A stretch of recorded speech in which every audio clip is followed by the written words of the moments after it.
নমস্কার বন্ধুরা, কেমন আছো তোমরা সবাই? আশা করব প্রত্যেকে খুব ভালো আছো, সুস্থ আছো এই গরমে।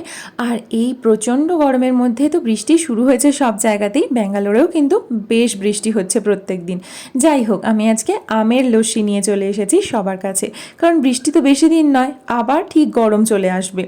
তো চলো কিভাবে আজকে এই আমের লস্যিটা আমি বানাবো, পাকা আমের লস্যি, তো সেটাই চটপট দেখে নাও।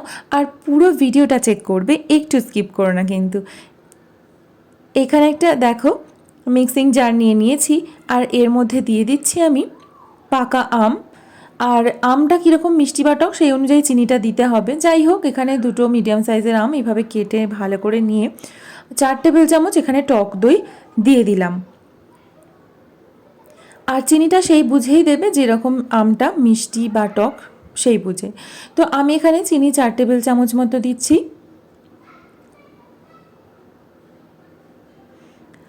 আর দিয়ে দেবো এবার অল্প করে ওই 1/4 চা চামচ মতো লবণ। এরপর দিয়ে দেবো জিরের গুঁড়ো, ভাজা জিরের গুঁড়ো অবশ্যই, কিন্তু প্যাকেটে যে আমরা নর্মাল পাই সেগুলো কিন্তু নয়, 1/2 চা চামচ মতো। চলো, এরপর সুন্দর করে এটাকে পেস্ট করে নেওয়া গেল। ব্যাস হয়ে গেল, আর কিছুই নয়।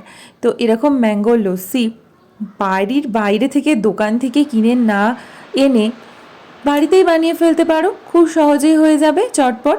আর এর সাথে অল্প করে একটু জল মিশিয়ে নিলেই হয়ে যাবে। আর হ্যাঁ, যদি ঠান্ডা জল হয় তো আর কোনো কথাই থাকে না। ব্যাস, আমি এখানে ঠান্ডা জল দিয়ে দিলাম, আর একটু আইস কিউবও দিয়ে দিতে পারো। ব্যাস, তাহলেই কমপ্লিট হয়ে যাবে। আর এই ভিডিওটা কিন্তু আমার আগের বানানো, তোমাদের সাথে আমি এখন শেয়ার করছি। তো কেমন লাগলো আমাকে অবশ্যই কমেন্ট বক্সে জানিও। আর যদি ভালো লেগে থাকে, তাহলে যদি তুমি নতুন বন্ধু হয়ে থাকো, প্লিজ চ্যানেলটিকে একটু সাবস্ক্রাইব করে দিও। আর হ্যাঁ, ভিডিওটি ছেড়ে যাওয়ার আগে অবশ্যই কিন্তু একটা লাইক করে দিয়ে যেও। তাহলে টাটা, আবার চলে আসবো অন্য কোনো রেসিপি নিয়ে। ভালো থেকো, সুস্থ থেকো এই গরমে। আর হ্যাঁ, চটপট করে এই পাকা আমের লস্যিটা বানিয়ে খেয়ে ফেলো।